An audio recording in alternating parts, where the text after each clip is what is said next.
अकेला एक अपने उससे दिमाग से हमें लेकर यहाँ आया इनका, यहाँ इनकी बहन को पकड़ देने लगा और इंडियन का चूरने हो रहे कई दिन तक भागे फिरे, कहीं कहेगा लखनऊ जाएगा कोई यूनिट है, ये नहीं पता नहीं कहेगा बीजी का हेड है, पता नहीं कहीं का है यूँ बस का कुछ कहना चाह रहा है चूरने होने का खूब कहीं कहीं ध्यान को कुछ करो पर यो मेल बिना भुगतान इस धरने को चलते चलते और आप और हम लगातार संघर्ष कर रहे हैं, परेशानी झेल रहे हैं, अपने अधिकारों के लिए हमें यहाँ बैठना पड़ रहा है। और इसी तरह न जाने कितने धरनों में पिछले 1-1.5 साल से हम देखते आ रहे हैं, जब से 13 महीने वाला दिल्ली वाला धरना खत्म हुआ है, उसके बाद से हर छोटे जिले में हर छोटी मील तक आपको यही परेशानी झेलनी पड़ रही है, आपको हमें धरनों पर बैठना पड़ रहा है। तो ये बहुत चिंता का विषय है और इस पर सोच करने की जरूरत है। जब मैं यहाँ आ रही थी तो उस टाइम जो वक्ता बोल रहे थे वो कह रहे थे कि ऐसे जनप्रतिनिधि चुने जो किसान हित की बात करें, जो किसान के हितों को आगे लेकर चले। तो ये आपकी हमारी जिम्मेदारी है और कहीं ना कहीं जरूरत हमें ये है कि हम अपने अंदर भी झांके, जो हमारी आपस की रंजिशें छोटी मोटी होती है उससे हमारा कभी बड़ा नुकसान हो जाता है। तो आगे कोई भी चीज ऐसी नहीं है हमारे देश में, कोई योजना, हर योजना सरकार के द्वारा चलती है। हर चीज के लिए अगर हम सरकार को दोषी ठहराते हैं तो उसके पीछे वाजिब वजह है, क्योंकि पूरे देश की बागडोर सरकार के हाथ में है। तो दोषी किसको ठहराए? कोई विभाग ऐसा नहीं है जो सरकार से अलग हटकर काम कर सके। तो इसीलिए जिम्मेदारी और सारी गलतियां इसी सरकार की है। इस सरकार का हर व्यक्ति इसमें शामिल है। कभी कभी आप और हम सोच लेते हैं कि नहीं ये तो हमारे घर में जीने में आ रहा है, इसको आगे बढ़ा देते हैं, ये तो भला आदमी है। लेकिन ये सोच आपको हमें नहीं रखनी है। सोच ये है कि उस सरकार की नीतियां क्या है, उनकी विचारधारा क्या है, क्योंकि कोई भी बड़ा बदलाव विचारधारा के बिना नहीं बदल सकता। और ये जो सरकार है इसने ना किसानों की पहले सुनी और ना आगे सुनेगी, क्योंकि ये पूंजीपतियों की सरकार है। इन्होंने सारी चीजें हमारी देश की जो हक लिए जा सके, इन सब बातों पे बहुत सी सारी चर्चाएं हुई। अगर मैं उन्हीं बातों को दोहराऊंगा तो बहुत लंबा समय लग जाएगा।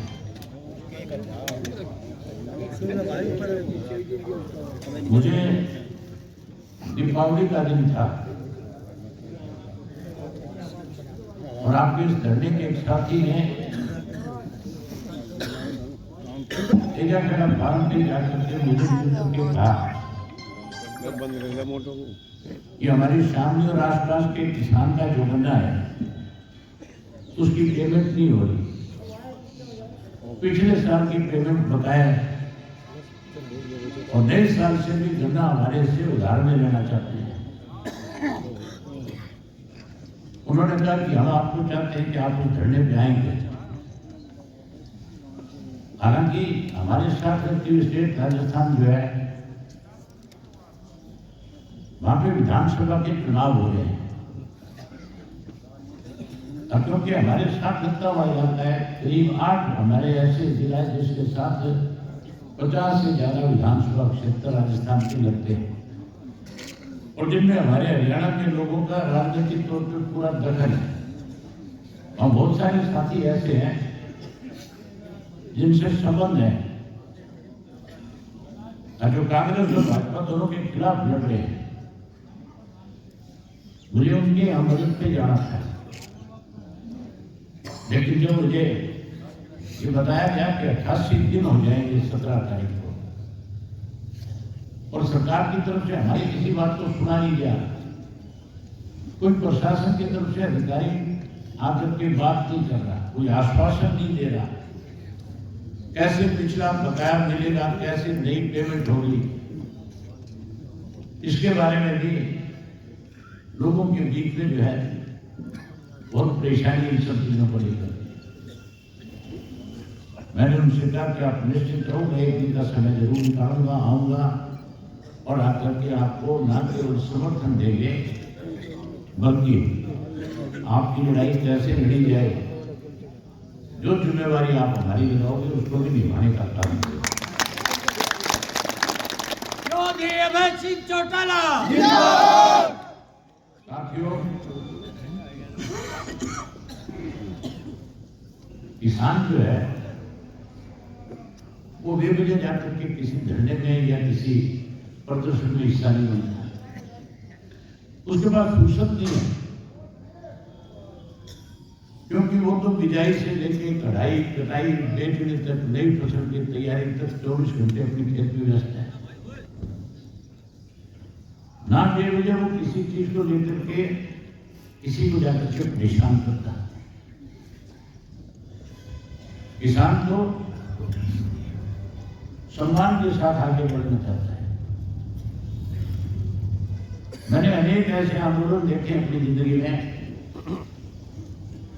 कि जहां किसान अपने हकों की लड़ाई लड़ रहे थे और उनके साथ सरकार जाती करती थी, लेकिन किसान ने कभी भी किसी भी आंदोलन को जब शुरू किया, किसी हक की लड़ाई लड़नी शुरू करी, तो उसने फिर पीछे मुड़ करके नहीं देखा। उसने तब तक उस लड़ाई को लड़ा जब तक उसके साथ न्याय नहीं हो। पीछे बहुत लंबा एक आंदोलन किसानों का चला था, मामला था 3 काले कानून का। इस देश के अंदर किसान को कैसे कमजोर किया जाए, इसलिए भारतीय जनता पार्टी 3 काले कानून लेकर के आई थी। अगर वो 3 काले कानून आए तो सबसे पहले तो किसी राजनीतिक दल ने उसका विरोध किया था, तो उसका नाम इंडियन नेशनल लोकदल पार्टी था। हमने उसका विरोध किया। हमने केवल विरोध नहीं किया, हमने उसके लिए अपने डिस्ट्रिक्ट हेडक्वार्टर के ऊपर जो आपके डीएम है, डिप्टी कमिश्नर है, उनके माध्यम से देश के प्रधानमंत्री को मेमोरेंडम भेजे थे कि जो आपका फैसला है गलत है, आप इसको तुरंत वापिस लें, इससे किसान कमजोर हो जाएगा। उसी दौरान जो है अलग अलग किसान नेता जो देश के थे, उन्होंने उस लड़ाई को लड़ना शुरू कर दिया। इसकी शुरुआत पंजाब से हुई। पहले पंजाब के अंदर रेलें रोकी गई, सड़कें रोकी गई, पंजाब को बंद किया गया। और फिर पंजाब के किसान ने हरियाणा के किसान नेताओं के साथ बैठ करके फैसला किया, उनके साथ आपके टिकैत साहब भी थे। उन सब ने फैसला किया कि अब हमें दिल्ली का घेराव करना चाहिए। जब तक दिल्ली का घेराव नहीं करेंगे, देश के प्रधानमंत्री को हमारी बात समझ में नहीं आएगी। और मुझे याद है 26 दिसंबर का दिन था और पंजाब से किसान जो है हरियाणा के अंदर जो बैरियर लगे हुए थे, बॉर्डर लगे हुए थे, जहाँ पे रुकावट पैदा की हुई थी, उन सबको तोड़ करके दिल्ली की तरफ आगे बढ़ना शुरू किया। जहाँ पंजाब का किसान दिल्ली की तरफ आगे बढ़ा, वही हरियाणा और उत्तर प्रदेश के किसान ने भी उन किसान नेताओं की मदद करी। ऐसा हालात पैदा हो गए थे दिल्ली के बॉर्डर के ऊपर, जैसे हम किसी दूसरे मुल्क के लोग हैं और हमें दिल्ली जाने से रोका जा रहा है, जबकि हम अपने हकों के लिए लड़ रहे थे। उस 13 महीने के दौरान मैंने जो उस आंदोलन के अंदर बहुत सारी चीजें देखी और सीखी। वो एक अलग तरीका था आंदोलन का, अलग तरीका था लड़ाई लड़ने का। उस आंदोलन के अंदर 80 साल के बुजुर्ग उसका हिस्सा थे, 5 वर्ष के बच्चे भी उस आंदोलन का हिस्सा बने हुए थे। बड़ी संख्या में महिलाएं भी उस आंदोलन में थी। और उस आंदोलन के अंदर जब नेताओं ने जाकर के समर्थन देना शुरू किया,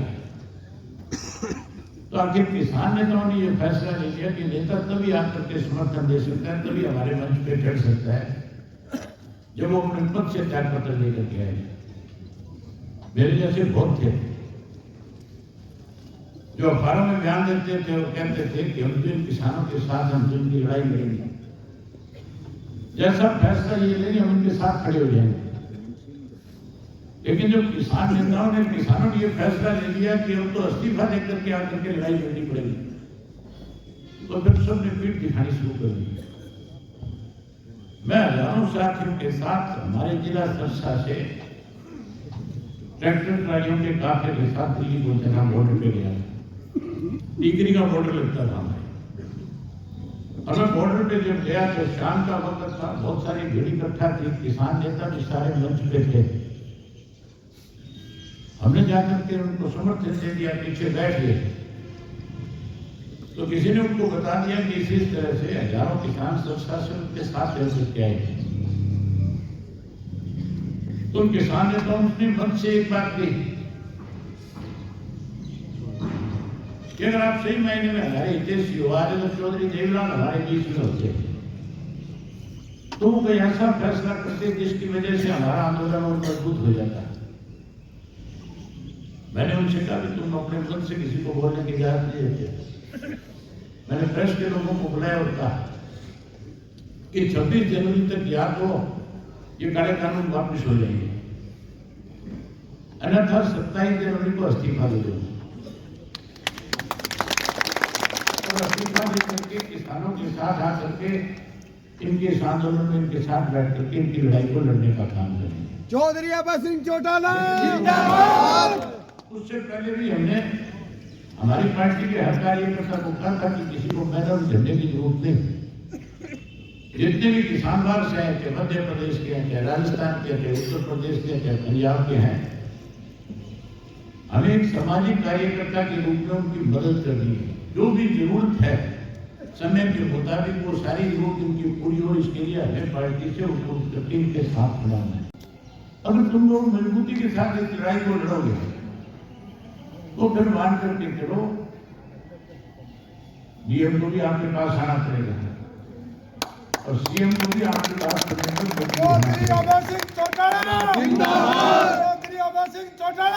मील मालिक को ब्याज के समेत आपको पैसा भी देना पड़ेगा। शायद इनको ना तो मील मालिक को इस बात का पता, ऐसा है जो आपके लिए उसको इस बात का पता नहीं है कि किसान पहले कभी किसी को नहीं छेड़ता। किसान तो अपने काम में मस्त है बेचारा, अगर उसको कोई छेड़ता है तो फिर छोड़ता नहीं। ये उनको सोचना चाहिए। वो डीएम भी किसी घर में पैदा हुआ, अगर उसके माँ बाप इस धरने पे बैठे होते तो उसको कितनी पीड़ा होती, इस बात को सोचना चाहिए। चौटाला साहब एक बार डीएम को तमीज कह के देख लो। हरियाणा में डीएम होता तो ना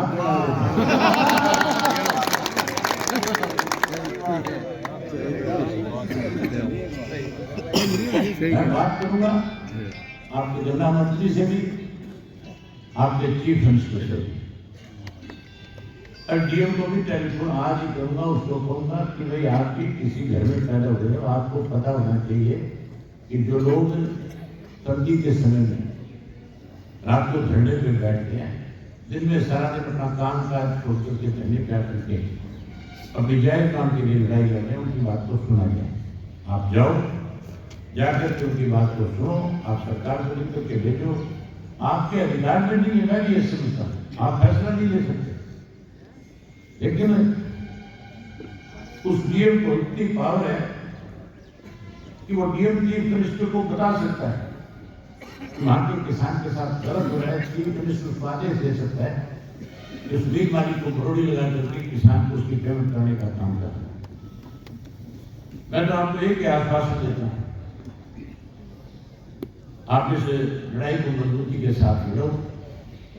हमारी जिम्मेवारी ध्यान लगाओ, हम आपसे दूर थोड़ी हैं, हमारे बीच में तो सिर्फ जमना ही है। हम तो उस वक्त भी आया करते थे जब जमुना बिल्कुल नहीं हुआ करते थे। चौधरी देवलाल आपके बीच में बहुत दफा आए नहीं आए, तब तो कोई भी नहीं थे और साधन भी नहीं थे, बहुत कम साधन होते थे, किश्तियों में बैठ करके आना पड़ता था। मैं भी सोनीपत में पढ़ा हूँ, बार कई दफा गया हूँ किश्ती में बैठ करके। ट्रांसफार्मर भी दिए थे तो चीफ मिनिस्टर होते हैं चौधरी देवीलाल ने तो जब आपके यहाँ पे बिजली की किल्लत आ गई थी, सरकार ट्रांसफार्मर भी दे रही थी, हजारों की संख्या में ट्रांसफार्मर आपको दे रही थी, आपके साथ खड़ी है। अब तो खून बढ़ गए, अब तो साधन भी बहुत हो गए। आप जो जिम्मेवारी हमारी लगाओगे, रातों रात हजारों की संख्या में आपके साथ आकर के खड़े हो जाएंगे।